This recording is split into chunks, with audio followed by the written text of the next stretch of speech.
Hi. Good evening, everybody. It's so nice to see so many people.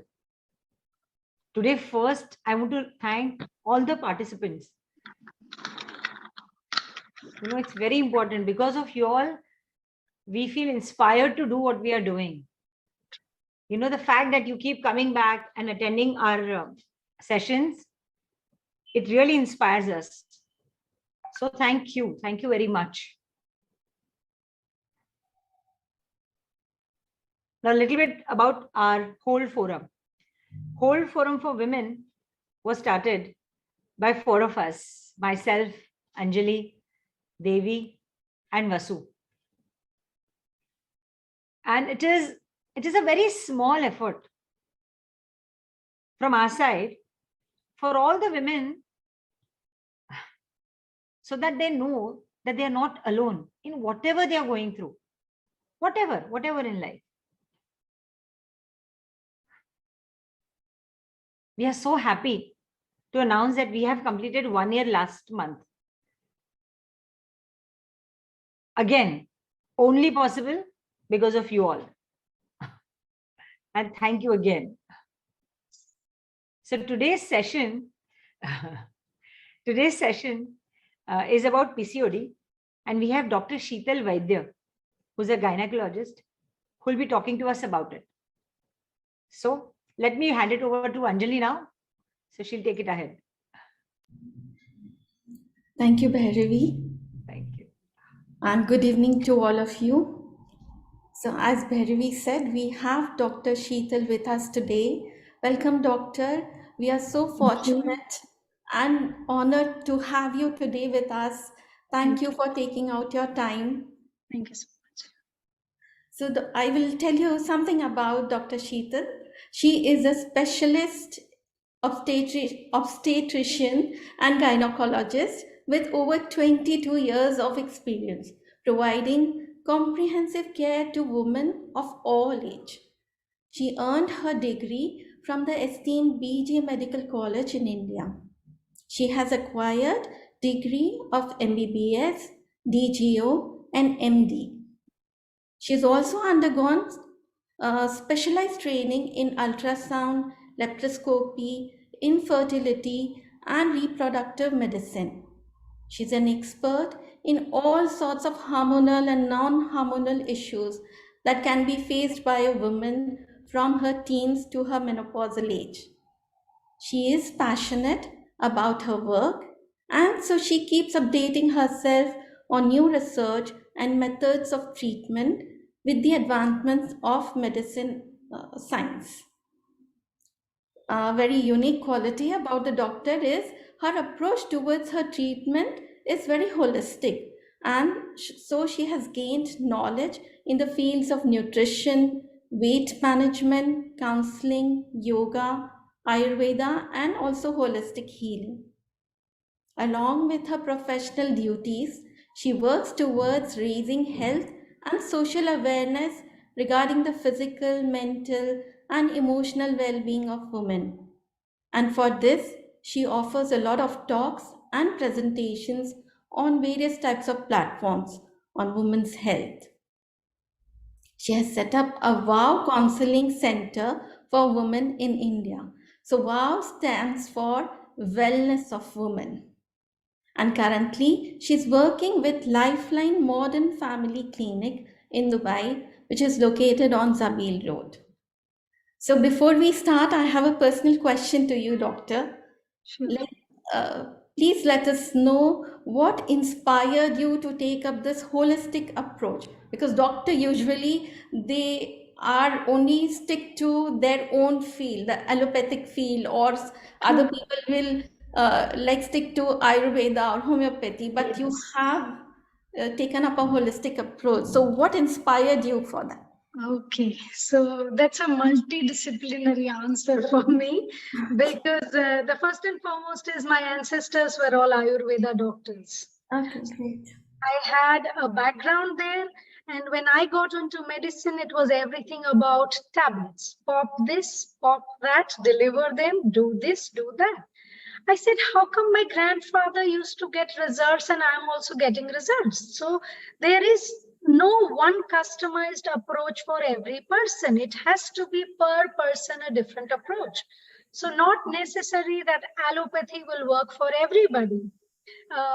Let alone anybody else. I'll give you a small example before I start my talk. I used to deliver close to 100 plus deliveries in a month in India. Okay, great. One night we had around 23 deliveries in one night in civil hospital. I was the only resident managing, and while screaming and talking to my patients, I lost my voice in the morning. Oh my God. And I was put on a voice rest for 15 days. So I was mum. I used to talk to people with paper and pen. Mhm. That went on. It happened many times. And then I switched over to Ayurveda, yoga, and homeopathy. And you can hear me talk today. I have no hoarseness, no loss of voice. So I am an actual example that multidisciplinary is needed. No single approach works because allopathy gave me quite a lot of antibiotics back to back, zero hair left, lots of side effects. But then I built myself again. If I can do it for myself, I can do it for my lovely clients because they deserve it. I know that. Wonderful, that's wonderful. And before I hand over to Vasu, I think you are looking lovely, beautiful, and really young. Thank you. So over to you, Vasu. You muted, Vasu. What do you mean by very young? She is young. She was young. Because she has 22 years of experience, so doesn't seem like. Yeah. Now the definition of young has changed. I Yes. still feel myself as young, so she is just a baby now. we start from the day we decide age is no bar. That's where we Yes. start zero from. That is true.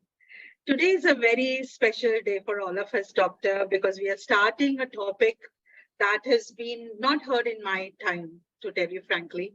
I have never heard the short form PCOD. PMS, yes, a lot of, that was there, but PCOD we have never heard. Yes. So as members of this whole forum, as participants, we are all very eager to understand what it is and to find out whether, everybody has a PCOD because every second person is talking about it, or whether, we are all confused people. So we are looking for a lot of knowledge and understanding here from you. So without any delay, can I, with your permission, start the first question? Absolutely. Thank you so much. So as I said, for us, we have to first understand what is PCOD. So can you please tell us in a few words how, what is PMS and what is PCOD, and are they the same, just that the name is given differently, or it is two different things? Okay. So first and foremost, let me decipher the PMS and PCOD. PMS is premenstrual tension syndrome or premenstrual syndrome. As there is a taboo when women are getting periods, we often say our partners and sons and people around, now she's irritated, maybe she's PMSing, right? It's become a taboo, and every anger or episode is given the name of PMS so easily, even if it is not PMS. Right? However, PCOD is completely different. PCOD is polycystic ovarian disease. So the difference between these two is PMS is commonly known to be a part of PCOD, but PCOD is never a part of PMS. They're two different entities as far as we diagnose PMS with. Okay. Right? But most patients with PCOD will have PMS, mood, fatigue, exhaustion, all these symptoms. So they usually come hand in hand and people think it's common. And then, sorry to say, Vasu, but thanks to Google, it teaches a lot of things which are not true. So people believe it. And maybe while we answer the questions, I'll tell you what PCOD is and how we go ahead with it. Okay, I got the idea that there are two different things, and PCOD includes PMS, but PMS is a smaller entity. The PCOD Yes, is a bigger one. absolutely. I got that in a layman's language. So, does all the girls, when they start getting their periods, do they go through a PMS? Is the symptoms of PMS is the first step that happens, and then that is leads to PCOD? Does that is that true? Okay, so PMS is usually seen for most women in different forms. Some will have extreme mood changes, exhaustion, fatigue. Some might have only bloating. Some will have breast pain, but some form of indication a woman will be given. The body tells you that the period is about to come.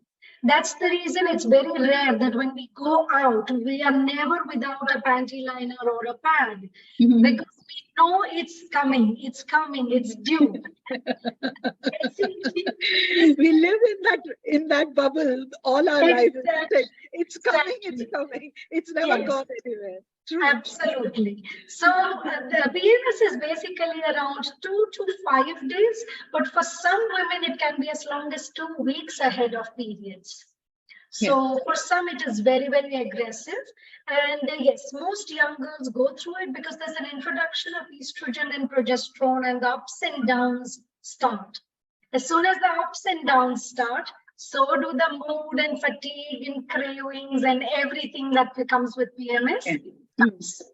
So, when I was young, I'm probably had a severity of PMS. And my mom used to always say, when you grow older, when you bear children, when you get married, it will all go off. But it never went off. It only became aggressive. So I always used to go and tell my mom, from where you got this information, So what I'm trying to say is, there is no education on this. There is no true knowledge spread on this. As you said, we all depend too much on Google, and sometimes we don't know what is true. And it also frightens because we don't know what is a myth and what is the reality. So in that line, I wanted to ask you, can you define the symptoms of PCOD so that, our young girls, they know that they are actually going through a PCOD symptom and it is not PMS? Okay. And how do you do the diagnosis? What do you do? Okay. So as far as younger girls are concerned, we don't directly stamp them as PCOD because irregularities in PCOD is the most common thing. Irregular periods, abnormal periods, sometimes heavy bleeding after 2 months of no periods, or sometimes no periods at all for 6 months. Right? For the younger girls below 15, 16 years, we do not categorize them as PCOD directly. We let their cycle take some rhythm, and then we decide whether they need any approach, any treatment, or any clinical method to diagnose them or to find out a problem. Okay. Now, as far as the PMS thing was concerned, your mother telling you it will go away after you bear kids. The only part of PMS that goes away after bearing kids is the dysmenorrhea or the pain, because the vagina and the cervix have loosened up a little, and so the passage of the blood becomes a little more easier. Apart from that, I'm sorry to say, but PMS doesn't go that easily after delivery. It stays like it stayed with you. Yeah, it has different symptoms. I used to get migraines, and I used to get really sore breasts. So the symptoms literally changed. So see, look, I am not that at that time so educated on these topics. So I used to go back to my mom, poor mom of mine. She didn't have enough answers. Whatever she had, she took it. So today you're playing my mom's role, and all the young girls out there, their moms. Absolutely. One more question that is coming up for you. So, what are the causes of PCOD? Are there something that we are not doing now and we were doing earlier? what is the causes? What is it causing? Okay. PCOD. So basically, a small remnant was left out from my previous answer was that apart from menstrual irregularities, the girls with PCOD have a varied range of symptoms, and that's the reason it's either overdiagnosed or underdiagnosed. Okay. So there will be some women or some girls who will have thinning of hair. There will be some who will have an oily skin and acne. There are some girls who come to us with only repeated bacterial infections, vaginal infections. And they've been going from doctor to doctor, but then not many want to trace it out. It's easier, as we all know in allopathy, to write a medicine and get the cure right away, but we don't go to the cause. I think this is where my Ayurveda background knew that you need to look at the cause first. That's when you can take care of the symptoms in a long term. So Right? true. Yes. So now, as far as the causes of PCOD goes, the major culprits of seeing PCOD so often, like in today's world, we are saying 30% of women are diagnosed with PCOD. That's a huge count. And 10% are diagnosed with polycystic ovarian syndrome, which is a way more severe form of PCOD. Right? Okay. This can have symptoms, something as simple as menstrual irregularities to obesity, diabetes, hypertension, even depression and anxiety. Yeah. Right? So it's a wide range of symptoms. What I usually advise young women and girls and mothers of young girls, when your child has symptoms and if it's persistent in spite of our so-called home remedies and healthy eating, please meet a gynecologist to help your child out.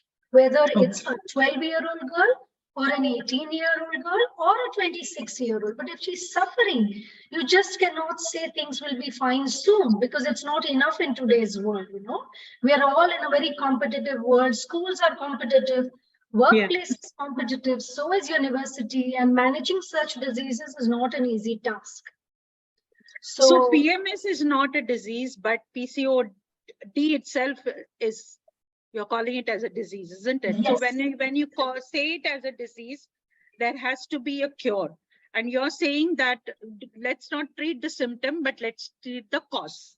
Yes. So will you be able to tell us the cause of PCOD? Absolutely. I will now come to that question. Okay. The cause of PCOD predominantly in today's world is multifactorial. The first is hormonal disturbances, but where did they start from? Our lifestyle changes, our sleep patterns. So after finishing work or after finishing school, we are stuck to something called either this idiot box or another one of the idiot boxes, the laptop, the TV, something or the other, right? These all emanate lights. These alter our sleep patterns, and our sleep patterns go into our brain and alter it to produce abnormal hormones. Okay. It's a very deep cause, right? Apart from this, obesity per se, even familial factors like you have diabetes, hypertension, cardiac risks running in your family. Those women or those girls are usually more prone to PCODs because the genetic structure is running in them that they will be having it in future. But when this happens in young age, it is called PCOD. The same PCOD can appear or express itself at the age of 50 as a simple diabetes.